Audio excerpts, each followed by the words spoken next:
Assalamualaikum warahmatullahi wabarakatuh. Kami dari kelompok 2 mata kuliah pengantar ilmu linguistik yang diampu oleh di Program Studi Sastra Arab Fakultas Ilmu Budaya Universitas 11 Maret Surakarta akan menjelaskan tentang fonologi.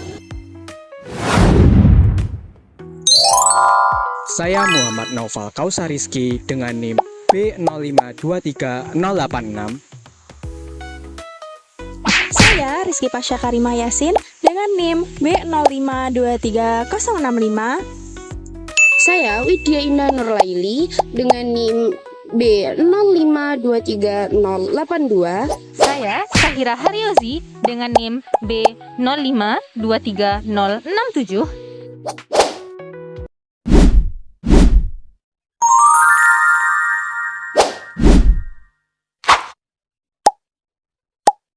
Fon sendiri memiliki arti bunyi, sedangkan logi memiliki arti ilmu. Sehingga fonologi bisa diartikan sebagai ilmu-ilmu yang mempelajari dan menganalisis bunyi-bunyi dalam bahasa. Nah, sebenarnya dalam suatu kalimat yang panjang bisa disegmentasikan menjadi bagian yang paling kecil. Contohnya, dia pintar tetapi malas bisa disegmentasikan menjadi dia pintar dan tetapi malas. Lalu, dia pintar bisa disegmentasikan lagi menjadi dia dan pintar. Tetapi malas bisa disegmentasikan lagi menjadi tetapi dan malas, dan seterusnya. Fonologi memiliki 2 cabang ilmu. Yang pertama adalah fonetik, yang kedua adalah fonemik.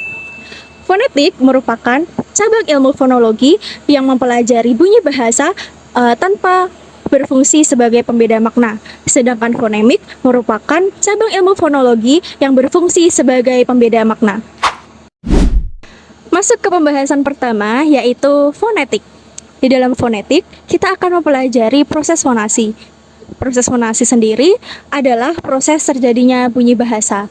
Nah, sebelum itu, kita memiliki alat ucap yang bisa menghasilkan bunyi bahasa, seperti gigi, mulut, batang tenggorok, pangkal tenggorok, pita suara, dan lain sebagainya. Next, kita lanjut ke proses fonasi. Teman-teman bisa lihat di gambar berikut. Selanjutnya adalah klasifikasi bunyi, di mana klasifikasi bunyi dibagi menjadi 3. Yang pertama adalah vokal, yang kedua adalah konsonan, dan yang terakhir adalah vokal rangkap.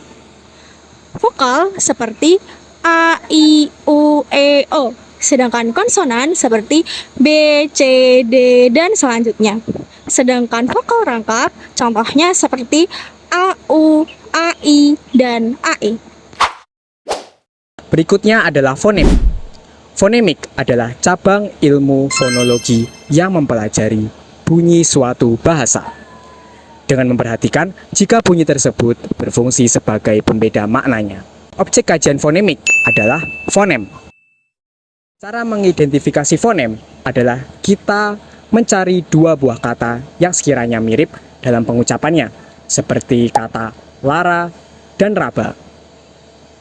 Nah, kita perhatikan bahwa kata lara memiliki bunyi E, bunyi A, bunyi R, dan bunyi A. Lalu kata raba memiliki bunyi R, bunyi A, bunyi B, dan bunyi A. Bisa kita lihat bunyi pertama, yaitu bunyi L dan bunyi R, menjadi pembeda dari 2 kata tersebut. Sehingga bunyi L dan bunyi R merupakan fonem.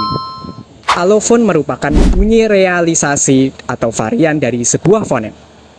Seperti contoh bunyi O pada kata toko dan bunyi O pada kata tokoh. Nah, bisa kita lihat bunyi O dan bunyi O merupakan alofon dari bunyi O. Berikutnya fonem dan grafem. Fonem tadi merupakan bunyi bahasa dan grafem merupakan huruf atau gabungan huruf yang menjadi pelambang suatu bunyi atau fonem. Seperti contoh, alofon O dan O dari fonem O dilambangkan dengan huruf O. Selanjutnya, aku akan menjelaskan tentang transkripsi. Terdapat 3 jenis transkripsi, yaitu transkripsi fonetik, transkripsi fonemik, dan transkripsi ortografi. Yang pertama adalah transkripsi fonetik. Transkripsi fonetik menggunakan simbol-simbol khusus dalam penulisannya sebagaimana ketentuan dalam International Phonetic Alphabet.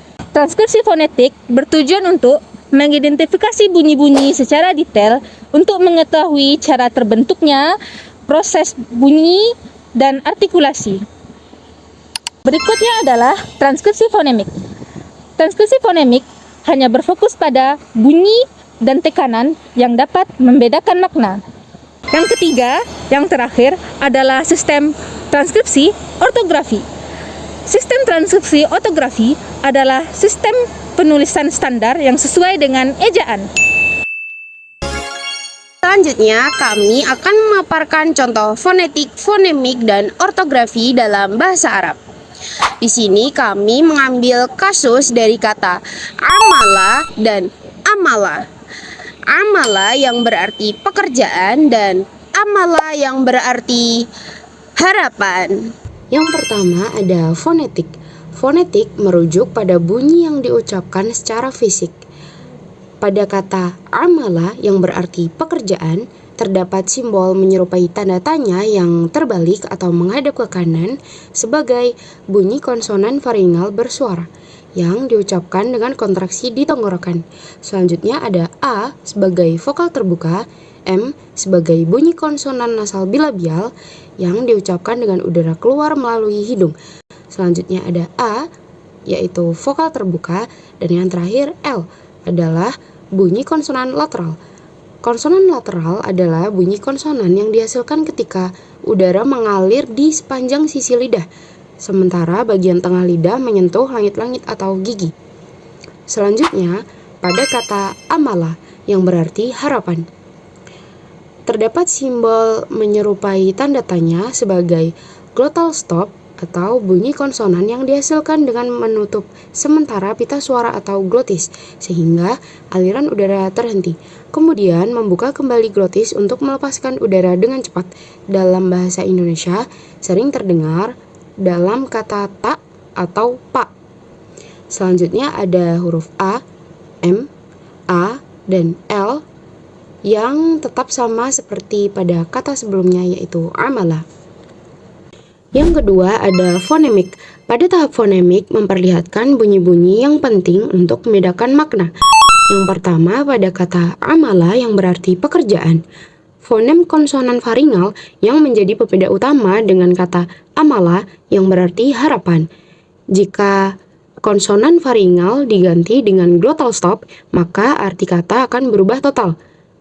Sama halnya dengan kata amala yang berarti harapan, jika glottal stop diganti dengan konsonan faringal akan merubah arti dari harapan menjadi pekerjaan.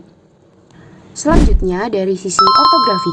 Ortografi merupakan sebuah spesifikasi bagaimana bunyi-bunyi dalam sebuah bahasa dipetakan atau digambarkan dengan sebuah tulisan tertentu. Yang pertama pada kata amala yang berarti pekerjaan. Ditulis dengan huruf ain untuk melambangkan bunyi faringal bersuara. Lalu huruf mim dan lam tetap sama di kedua kata. Pada kata amala yang artinya harapan ditulis dengan huruf alif dengan hamzah di atas untuk mewakili bunyi glottal stop. Huruf mim dan lam tetap sama seperti pada kata pertama. Nah teman-teman, sudah paham kah apa itu fonologi? Jika ada salah dan koreksi, bisa komen di kolom komentar ya. Whatever, 'cause there is no way around it. Everyone